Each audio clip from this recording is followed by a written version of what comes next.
오늘 말씀드릴 내용은 올해 초에 온 국민의 공분을 자아냈죠. N번방 박사방 사건에 관해서 말씀드릴까 합니다.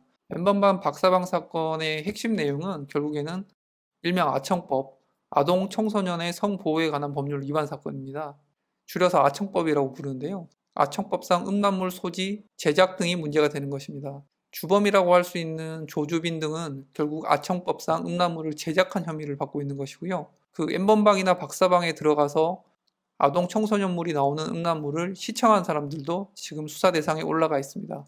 조주빈 같은 아동 청소년 음란물을 제작한 사람들은 굉장한 중환죄이기 때문에 매우 크게 처벌을 받을 것인데요. 단순히 소지한 사람들의 경우에는 그 정도로 중한 처벌을 받지는 않습니다. N번방이나 박사방에 들어가서 해당 영상을 다운로드 받은 사람들의 경우에 어떤 처벌을 받게 될 것인지 굉장히 궁금해 하시는 분들이 많으신데요. N번방 박사방 사건이 문제가 되면서부터 실제로 저에게도 아동 청소년 음란물을 소지한 경우에 어떤 처벌을 받게 되는 것인지 굉장히 궁금해 하셔서 문의를 하신 경우가 많았는데요. 오늘은 그 내용에 대해서 말씀드리도록 하겠습니다. 먼저 아청법상 음란물 소지죄의 성립 요건을 한번 살펴보겠습니다. 첫 번째로는 아동이나 청소년이 출연하는 음란물이어야 합니다. 아동이나 청소년으로 인식될 수 있는 표현물의 경우에도 아동 청소년 음란물에 해당하게 됩니다. 따라서 아동 청소년이 주인공인 만화의 경우에도 그것이 음란물이라면 아청법상 음란물에 해당하게 됩니다. 다음으로 소지를 해야 됩니다. 단순히 시청만 하는 것은 처벌 대상이 아니고 반드시 소지를 해야 되는데요. 여기서 소지라는 것은 결국 다운로드 받는 것을 의미합니다. 아동 청소년 음란물 소지죄가 되기 위해서는 실제로 음란물을 다운로드 받았을 때 그 파일명에는 아동이나 청소년을 암시하는 내용이 들어있었다고 하더라도 실제 영상에 등장하는 사람이 아동이나 청소년이 아닌 경우에는 이것은 아동 청소년 음란물로 보지 않습니다. 또한 음란물 사이트에서 썸네일 같은 경우로 아동 청소년을 암시하는 듯한 내용들이 들어있는 경우가 있는데요. 그 경우에도 실제로 아동 청소년이 출연하지 않는다라면은 아동 청소년 음란물에 해당하지는 않습니다. 소지의 개념은 일반적으로는 이제 다운로드를 의미를 하는 것인데요. 따라서 실시간으로 영상이 재생만 되는 스트리밍의 경우에는 소지에 해당하지 않을 가능성이 높습니다. 다만 주의하셔야 할 것은 N번방이나 박사방에서 문제가 됐던 영상들은 대부분 텔레그램을 통해서 유통이 됐습니다. 단톡방에서 영상을 시청하게 되면은 텔레그램에 자동 다운로드 기능이 설정되어 있는 경우가 많습니다. 따라서 자신도 모르는 사이에 자신의 핸드폰이나 PC 같은 곳에 영상이 저장되는 경우가 있습니다. 이 경우에는 소지에 해당할 가능성이 높기 때문에 주의를 하셔야 합니다. 그리고 실제로 아동 청소년 음란물을 다운로드 받을 생각이 전혀 없었는데 실제 그런 것이 아닌 줄 알고서 어떤 영상을 다운로드 받았는데 그것이 아동 청소년이 나오는 음란물인 경우가 있습니다. 이런 경우에는 본인이 아동 청소년 음란물임을 알고서 받은 경우가 아니기 때문에 아동 청소년 음란물 소지죄가 성립하지는 않습니다. 다만 이런 식으로 현혹하고 피싱하는 사이트들이 많기 때문에 이런 부분에 대해서는 굉장히 주의를 하셔야 합니다. 현재 N번방이나 박사방 사건 때문에 그 관련 영상을 다운로드한 사람들의 IP를 추적해서 경찰들이 소환 통보를 굉장히 많이 보내고 있습니다. 실제로 이런 경찰의 소환 통보를 받으신 분들도 많으신데요. 경찰로부터 이런 소환 통보를 받았을 때는 과연 내가 한 행동이 아동 청소년 음란물 소지죄에 해당되는지 정확하게 알고서 조사에 임하시는 것이 좋습니다. 본인이 아동 청소년 음란물임을 알고서 다운로드를 받았다면 소지죄를 피하기는 쉽지 않을 것입니다.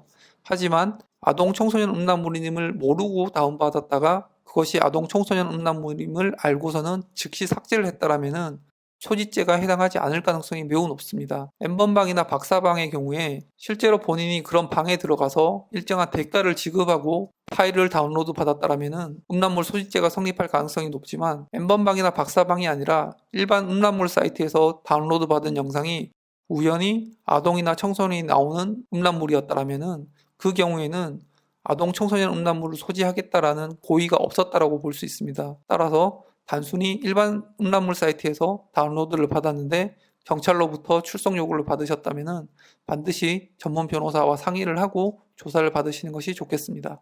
본인은 이것이 아동 음란물인지를 전혀 모르고서 다운로드를 받았는데 경찰로부터 출석 요구를 받으면 나는 아동 청소년인지 몰랐기 때문에 괜찮다라는 생각으로 단순히 조사를 받으러 가시는 경우가 많습니다. 그런데 막상 경찰 조사를 받아보면 경찰의 유도신문에 걸려 넘어가거나 다 자백하면 선처해 줄 테니까 괜찮다라는 말에 현혹되어서 사실은 아동 청소년 음란물인지를 모르고서 다운로드를 받은 것인데 막상 조사를 받고 나서 조서를 읽어보면 아동 청소년물임을 알 수 있으면서 다운로드 받았다라고 조서가 꾸며져 있는 경우가 많습니다.